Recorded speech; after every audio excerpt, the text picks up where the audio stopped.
Selamat pagi, jemaat Kalam Kudus Ambon yang diberkati oleh Tuhan. Kembali kita jumpa di dalam Sapaan Pastoral pagi hari ini. Mari kita awali di dalam doa. Bapa, terima kasih dan anugerah Tuhan yang begitu berlimpah di dalam kehidupan kami. Tak habis-habisnya rahmat-Mu selalu baru setiap pagi. Bapa, biarlah ketika kami membaca dan merenungkan firman Tuhan pada pagi hari ini, biarlah Tuhan, hidup kami juga dibaca oleh Tuhan, diuji oleh Tuhan. Dan biarlah kami juga boleh melihat ada bagian-bagian hidup mana yang masih belum berkenan kepada Tuhan. Sehingga semakin banyak kami bersekutu dengan Tuhan, semakin kami diubahkan oleh firman Tuhan yang hidup. Terpujilah Tuhan, di dalam nama Yesus kami sudah berdoa dan mengucap syukur. Haleluya. Amin. Jemaat sekalian, saya mengajak kita membaca Injil Matius pasal 28 ayat ke-19 sampai ayat 20. Firman Tuhan berkata, "Karena itu pergilah, jadikanlah semua bangsa muridku dan baptislah mereka di dalam nama Bapa, Anak, dan Roh Kudus. Dan ajarlah mereka melakukan segala sesuatu yang telah kuperintahkan kepadamu. Dan ketahuilah, aku menyertai kamu senantiasa sampai kepada akhir zaman." Bapak, Ibu, Saudara, di zaman pandemi COVID-19 ini, ketika kita tidak lagi bisa beribadah di dalam gereja Tuhan, mungkin orang yang kita jumpai bukan lagi sesama orang percaya, tapi orang-orang di pasar, di toko, di jalan-jalan. Bapak Ibu, seberapa pekanya kita bahwa mereka sesungguhnya membutuhkan Kristus. Dan tugas untuk mengabarkan Injil bukan hanya tugas daripada para pendeta dan pemberita Injil, tapi adalah tugas kita bersama sebagai orang-orang percaya, sebagai bagian daripada tubuh Kristus. Karena Tuhan memberikan perintah ini kepada murid-muridnya. Kita semua adalah murid-murid Kristus. Kata yang pertama yang Tuhan katakan, pergi. Ya, artinya keluar.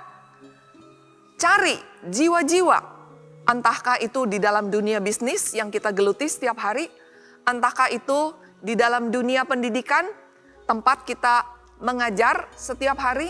Entahkah itu ke pasar, tempat kita berbelanja, entahkah di kampus-kampus, ya, di tetangga-tetangga. Pergi artinya keluar dari kenyamanan kita. Kita mau bayar harga, kita mau kerja keras, kita mau keluar dari kenyamanan hidup kita. Dan rekan-rekan sekalian, perintah yang berikutnya adalah jadikanlah semua bangsa muridku. Artinya kita tidak memilih-milih orang. Semua bangsa, semua suku bangsa. Izinkan saya cerita tentang seorang wanita yang berasal daripada Inggris. Namanya adalah Gladys Aylward. Dia lahir dari keluarga pekerja di London, di Inggris. Tapi bagaimana ketika usianya masih sangat muda, Tuhan justru memanggil dia untuk menjadi misionaris di China. Dan ketika dia lahir, orang Inggris biasanya rambutnya pirang dan postur tubuhnya tinggi jangkung. Tapi Gladys lahir justru sebagai wanita yang postur tubuhnya hanya 1 meter 50 cm saja. Ya, pendek untuk ukuran-ukuran orang Inggris. Dan warna rambutnya itu hitam. Dia tidak mengerti, ya, kenapa Tuhan ciptakan dia seperti itu. Dan dia bekerja karena tidak mengecap pendidikan tinggi, dia kerja keras, ya, kerja kasar, mulai dari muda dan kemudian dia melamar di organisasi misi untuk diutus ke Tiongkok.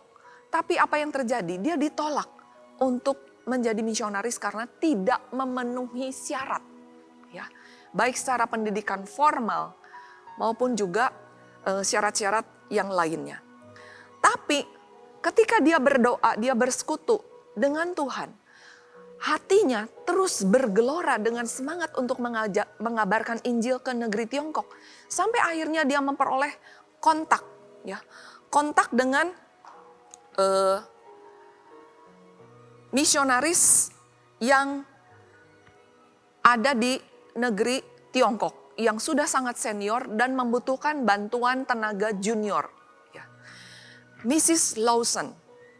Mrs. Lawson ini akhirnya berhasil kontak dan Gladys diberitahu bahwa Mrs. Lawson yang ada di Yangcheng di Tiongkok tidak punya dana untuk membiayai perjalanan Gladys dari London ke Tiongkok. Tapi Gladys bertekad untuk mengutus dirinya sendiri. Ya. Tidak ada yang bisa menggagalkan rencana Tuhan. Oleh sebab itu, dia bekerja keras dan berhasil menabung sejumlah uang tertentu dan kemudian perjalanannya itu dicicil. Dari London dia berangkat, kemudian dia pergi menyeberang ke Den Haag, kemudian sampai Den Haag dia kemudian perjalanan darat melewati Berlin sampai ke Moskow dan dari sana dia naik kereta api sampai akhirnya dia mencapai ke Jepang. Dari Jepang dia naik kapal layar sampai mencapai Tianjin. Kemudian dia dari Tianjin berangkat lagi sampai ke kota Yangcheng. Dan bersama dengan Mrs. Lawson, di sana mereka memulai pekabaran Injil itu hanya dengan membuka satu penginapan di mana orang-orang, banyak sekali pedagang-pedagang yang datang ke kota Yangcheng dan mencari tempat untuk beristirahat.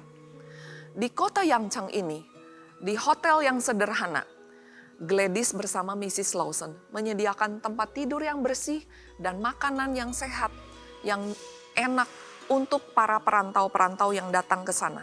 Dan setelah mereka menikmati semuanya itu, Injil diberitakan dan banyak sekali orang-orang yang percaya kepada Tuhan. Ya, bayangkan seorang Inggris belajar bahasa Mandarin itu tidak mudah, tapi hatinya yang terbakar karena kasih Allah, karena dia rindu untuk melakukan kehendak Tuhan di dalam kehidupannya. Dan Gladys Aylward ini baru menyadari bahwa kenapa dia postur tubuhnya pendek dan warna rambutnya hitam. Karena sesungguhnya Tuhan mau pakai dia justru di antara orang-orang Chinese. Dan Gladys sepanjang umur hidupnya dia dipakai Tuhan secara luar biasa untuk memenangkan jiwa-jiwa.